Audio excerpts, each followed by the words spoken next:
रविवार की अगर प्रदोष पड़ जाए, कौन से दिन? रविवार की प्रदोष के दिन ये प्रयोग अवश्य कर देखिएगा। ज्यादा बार नहीं करना है, केवल एक ही बार करना, बाबा स्वयं कृपा करेगा। एक दिन शाम का समय,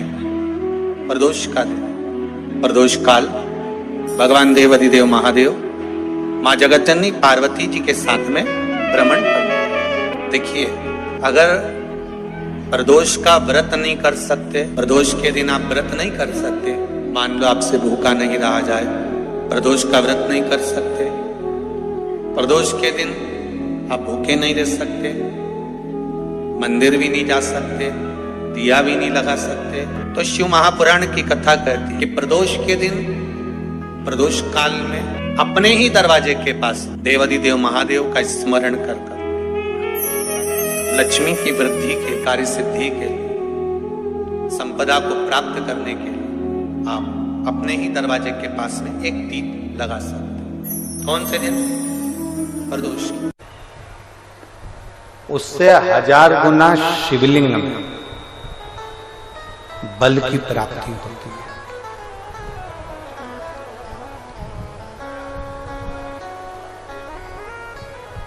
प्रदोष के दिन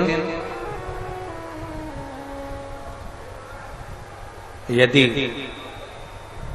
आपको कहीं से शमी पत्र मिल जाए, प्रदोष के दिन यदि कहीं से आपको शमी पत्र मिल जाए और प्रदोष काल में, प्रदोष का जो समय होता है, शाम का जो समय होता है प्रदोष काल, 4 प्रदोष 5 प्रदोष आप कर देखिएगा कि आपका कोई काम है, कोई नौकरी के लिए आप अप्लाई कर रहे हैं, कोई समस्या बड़ी विकट आ गई है, कोई तकलीफ, बड़ा गला पकड़ रहा है बेटा, कोई तकलीफ विकट आ गई है, कोई समस्या विकट आ गई है, प्रदोष के प्रदोष काल में अगर एक शमी पत्र भी आप घर के शिवलिंग को, अब ये करने के लिए आपको मंदिर पे शिवलिंग नहीं जाना, अपने घर में जो शिवलिंग, चाहे वो स्फटिक का हो, पारद का हो, कंकर शंकर का हो, लकड़ी का हो, जो शिवलिंग तुम्हारे घर में, कांच का हो, चाहे वो नर्मदा के कंकर का हो, नर्मदेश्वर हो, पाषाण का हो, जो शिवलिंग, चांदी का हो, सोने का हो, तांबे का हो, पीतल का हो, जो शिवलिंग तुम्हारे,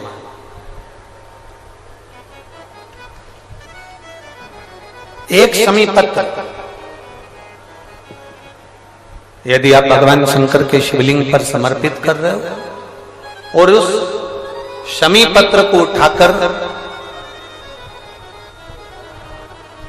रात्रि को 9:15 की जो एक मुहूर्त होता है, एक समय होता है, जिस समय पर हम अपने मन की बात भगवान शंकर को कहते हैं, पूर्व में भी इसका वर्णन हम कर चुके हैं कथाओं में। उस 9:15 पर वो शमी पत्र को उठाकर एक कागज में, एक कटोरी में उसको रखते थे। 4 या 5 प्रदोष के उस शमी पत्र को अपने पास में रखिए और जिस कार्य के लिए जा रहे हो उसको जेब में ऊपर के भाग में उसको रखकर लेकर जाइए, आपका वो कार्य सफल होकर ही रहेगा, वो रुक नहीं सकता। शमी पत्र में इतना बल होता है, प्रदोष का जो शमी पत्र होता है वो बड़ा बलवान होता है, बड़ा एक पत्र है। 2 चीजें बड़ा स्मरण में रखिएगा। एक, बैसाख महीने में मट्टी के पात्र का जल, जब बैसाख का महीना आए ना, जितने यहां बैठे और जितने आस्था चैनल पर सुन रहे हो, जितने फेसबुक यूट्यूब पर कथा श्रवण कर रहे हैं, जितने मोबाइलों पर देख रहे हैं, प्रयास करना, बैसाख के महीने में मिट्टी के पात्र में जो रात्रि भर जल रखा हो, मिट्टी के पात्र में, अगर आपके पास में घड़ा हो, हंडा हो, नी हो, तो दिया हो, दीपक हो, कुल्लड़ हो, कोई भी तुम्हारे पास में जो मिट्टी का पात्र, उसमें जल भरना। वो जल बैसाख के महीने की किसी भी सोमवार के दिन, किसी भी सोमवार के दिन, बैसाख महीने या किसी प्रदोष के दिन या बैसाख महीने के शिवरात्रि के दिन वो मिट्टी के पात्र का जल अपने घर के प्रत्येक व्यक्ति का स्पर्श कराकर उस मिट्टी के पात्र के जल को तांबे के पात्र में डाल लीजिए और घर के प्रत्येक व्यक्ति का स्पर्श करा लीजिए और शंकर भगवान पर कुंदकेश्वर महादेव के नाम से समर्पित करिए। कुंदकेश्वर महादेव कभी जीवन में पीछे पलट कर देखने की जरूरत नहीं पड़ेगी, आप उन्नति की सीढ़ी की ओर बढ़ते चले जाओ। किसी भी प्रदोष के दिन, प्रदोष काल में एक बार लगा दे, उसके बाद में अपनी कामना कर कर बेलपत्री एक छोटा सा उपाय अवश्य करिएगा। अगर बच्चे कोई एग्जाम में बैठ रहे हैं या कंपटीशन एग्जाम है या नौकरी के लिए अप्लाई कर रहे हो, मान लो 4-6 महीने से बैठे हो, 8 महीने से बैठे हो, सर्विस नहीं है, नौकरी नहीं है, तो एक छोटा सा उपाय अवश्य करिएगा शिव महापुराण का। महाराज बेलपत्री के पेड़ के नीचे विराजमान होकर, बेलपत्री के पेड़ के नीचे जिसको नौकरी के लिए या एग्जाम में बैठ रहा है वो जल चढ़ाए, बेलपत्री के पेड़ के नीचे थोड़ा सा दूध चढ़ाए, फिर जल चढ़ाए और अपने राइट भाग में घी का दिया और अपने लेफ्ट भाग में तेल का दिया। किसी भी प्रदोष के दिन, प्रदोष काल में एक बार लगा दे, उसके बाद में अपनी कामना कर कर बेलपत्री के पेड़ के नीचे धोख लगाकर प्रणाम कर कर आ जाए और चले जाए इंटरव्यू के लिए, बाबा उत्तीर्ण करा ही देगा, नौकरी दिलाए। जिस दिन रविवार की प्रदोष पड़े उस दिन एक लाल वस्त्र में पीली सरसों रखकर और उसके अंतर्गत कुछ भी एक, या तो बमूल का कांटा ना मिले तो गुलाब का कांटा ही उसके अंतर्गत रख लीजिए। और मान लो कोई काम ऐसा है कि उसमें पैसा तुम्हारा आ ही नहीं रहा, बहुत घाटे पर घाटा जा रहा है, नुकसान बहुत हो रहा है और कोई काम हो ही नहीं रहा, तो महाराज जिस दिन रविवार की प्रदोष पड़े उस दिन एक लाल वस्त्र में पीली सरसों रखकर और उसके अंतर्गत कुछ भी एक, या तो बमूल का कांटा ना मिले तो गुलाब का कांटा ही उसके अंतर्गत रख लीजिए और उसको शिव मंदिर का स्मरण कराकर शंकर भगवान का नाम लेकर रू भैरव, कौन सा भैरव है उसकी भी कथा भी आने वाली है, ये दारुक नाम के राक्षस का संहार करने के लिए जब माता अवतार लेगी तब शंकर भगवान बच्चे का रूप रखकर रोएंगे, तो शिव जी का एक नाम होगा रू भैरव। ये भैरव कहां पर रहता है, तो कहा ये शमशान में रहता है। कहां रहता है ये भैरव? शंकर का जो एक अवतार है रू भैरव, ये भैरव अवतार शमशान में रहता है। तो इस भैरव का काम क्या है, तो कहा शमशान में, शमशान की जो अग्नि होती है भले गीली लकड़ी रहे, भले उसमें कोई पदार्थ डाले ना डाले, थोड़ी देर में वो अग्नि रू आवाज, हल्की सी शमशान की जो अग्नि जलती है उसमें एक आवाज आती है। आप ऐसे कोई अग्नि जलाएंगे ना उसमें आवाज नहीं आई, ध्यान देना। हमारे शमशान में अगर जो लोग गए होंगे मुर्दा जलाने के लिए, तो अगर वो एकांत में बैठेंगे तो उसमें से एक आवाज आती है रू रू रू। तो शिव पुराण कह रही है कि उस सरसों को, कांटे को रू भैरव का नाम लेकर जिस व्यापार जो नहीं चल रहा है, दुकान जो नहीं चल रही है, उस दुकान के सामने, उस व्यापार के सम्मुख में उसको जला दिया जाता है। ये करा जाता है रवि प्रदोष के दिन। महाराज कौन से प्रदोष? रवि प्रदोष के, जो सुख का भान कराती है, व्यापार की उन्नति के लिए, समृद्धि के लिए, लक्ष्मी के लिए इसका प्रयोग किया जाता है। तो यहां पर दारुक नाम का जो असुर है, दारुक नाम का जो राक्षस है, उसका एक ही कहना है कि मैं मरूं, मना नहीं है ब्रह्मदेव पर, वो मरने का। नंदी का एक पांव जो ऊपर होता है, आप लोग दर्शन करे होंगे शंकर जी के मंदिर में नंदी के, तो नंदी का एक पांव उठा हुआ होता है, एक पांव नीचा की ओर होता है। हड्डी से जुड़ा हुआ रोग, नेत्रों से जुड़ा हुआ, मस्तिष्क से जुड़ा हुआ कोई रोग रहता है तो एक नीले कलर का फूल आता है महाराज, उस फूल में हल्दी डालकर गुरुवार का प्रदोष पड़ने पर जो नंदी के पांव के पास समर्पित कर देता है महाराज, उसका रोग धीरे धीरे समाप्त होने लगता है। लिंग पुराण कहती है कि नंदीश्वर भगवान के सामने जो पुष्प समर्पित करा जाता है उसको, ये तो लिखा था स्कंद पुराण और शिव पुराण, लिंग पुराण कहती है जो फूल आपने समर्पित करा उसको लाकर पानी की बाल्टी में डालकर आप स्नान भी कर सकते हो, उससे भी हड्डी के जितने रोग होते हैं उसमें आराम लगने लगता है। जैसे कहीं शरीर नहीं चल रहा, हाथ झुन्न पड़ रहा है, हाथ काम नहीं कर रहा, हाथ में झुंझुनी आ रही है, कंपन आ रहा है, जैसे मान लो कोई काम, चाहे वो शनिचरी प्रदोष हो, चाहे रविवार की हो, सोमवार की हो, मंगल की हो, बुधवार की हो, गुरुवार की हो, शुक्रवार की हो, शनिवार की हो, कोई भी वार की हो, प्रदोष, प्रदोष काल में शाम का समय सूर्य डूब रहा हो, बस डूबा ही हो, और उस समय पर केवल 3 दिन ऐसे रहेंगे, 3 बार ऐसे रहेंगे, 3 तिथियां ऐसी रहेंगी,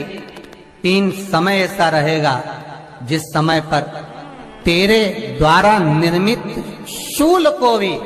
शिव धारण करेगा और जगत का कल्याण करेगा। 3 दिन, 3 तिथियां, 3 बार, 3 नक्षत्र, 3 घड़ी, 3 पल।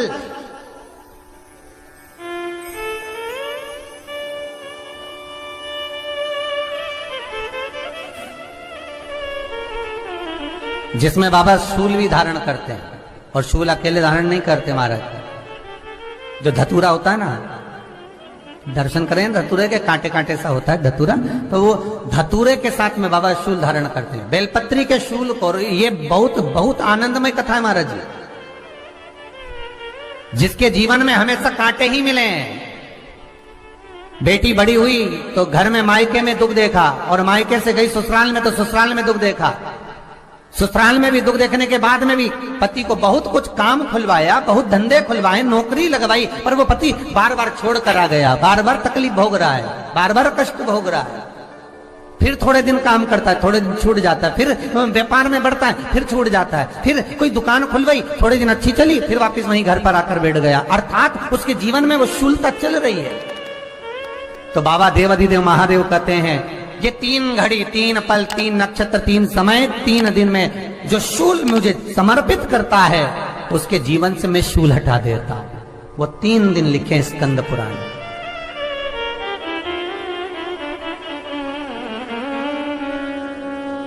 महाराज, बैसाख महीने में जो प्रदोष आती है, बैसाख के महीने में बहुत ध्यान से सुनना भाई, जो अपनी जिंदगी से बहुत तंग आ गए हो, परेशान हो गए हो, कष्टमय जीवन जी रहे हो, बहुत दुखी हो गए हो, उनके लिए ये स्कंद पुराण का चरित्र फिर मिले ना मिले, आप प्रेम से सुन लो, भाव से। पहला, बैसाख महीने की प्रदोष, चाहे वो शनिचरी प्रदोष हो, चाहे रविवार की हो, सोमवार की हो, मंगल की हो, बुधवार की हो, गुरुवार की हो, शुक्रवार की हो, शनिवार की हो, कोई भी वार की हो, पर बैसाख महीने की प्रदोष, प्रदोष काल में शाम का समय सूर्य डूब रहा हो, बस डूबा ही हो, और उस समय पर सूर्य के डूबन के तुरंत बाद बाबा को धतूरे के साथ में बेलपत्री ना चढ़ाते हुए बेलपत्री के वृक्ष के 7 कांटे बाबा के शिवलिंग पर समर्पित करे जाते हैं महाराज, अपनी जिंदगी में अड़चनों को हटाने के लिए। फिर आप जिस व्यापार में उतरे, जिस व्यवसाय में उतरे, जिस नौकरी में उतरे, आप दिल से करें, आपको तरक्की मिलेगी। आप हार नहीं सकते, नीचे नहीं आ सकते, उन्नति पर ही चढ़ेंगे। एक वैशाख मास की प्रदोष। दूसरा, शिवरात्रि के दिन मध्याह्न का समय महाराज, जो बड़ी शिवरात्रि होती है माघ की, बड़ी शिवरात्रि के अंतर्गत मध्याह्न का समय, दोपहर के ठीक 12 बजे, चाहे फिर वो कोई भी दिन हो महाराज, शिवरात्रि जिस दिन पड़ रही हो,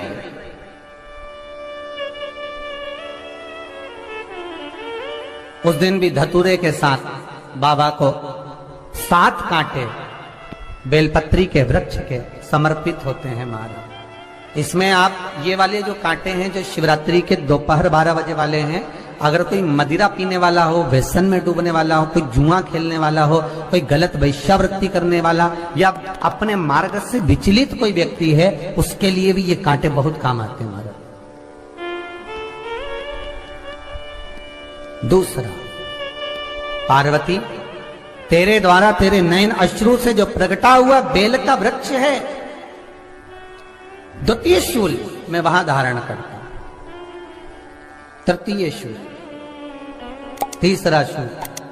जो वर्णन करा गया महाराज, भगवान श्रावण के महीने में जो भी दूसरा सोमवार पड़े, जो भी पड़े, श्रावण के महीने का दूसरा सोमवार, आप सबको पहले भी श्रावण के महीने में जो कथा कही उसका व्याख्यान वर्णन करा कि श्रावण का महीने का महत्व क्या है, वो भी आपको ऑनलाइन कथा में आप लोग सुन चुके हैं, लाइव कथा में श्रावण का पूरा महत्व बताया था कि श्रावण के महीने में शंकर भगवान को पूरा लेखा जोखा का भार प्रदान किया गया था। दूसरा सोमवार, श्रावण के महीने का जो दूसरा सोमवार होता है, उस दूसरे सोमवार में रात्रि के समय पर, अर्थात शास्त्र अब घड़ी और पल का स्मरण करेंगे तो रात्रि के बजेंगे 10 से 12 बजे, मारे 10 से 12 के बीच में धतूरे के साथ बाबा को शूल समर्पित होता है महाराज।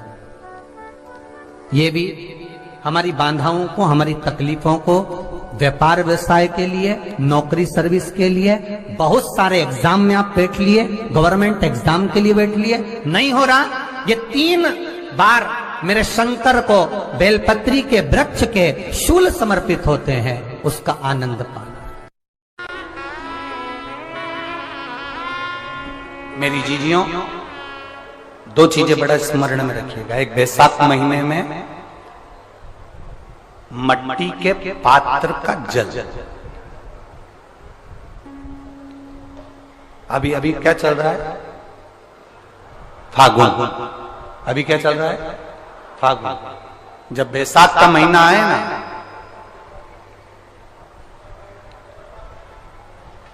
जितने आप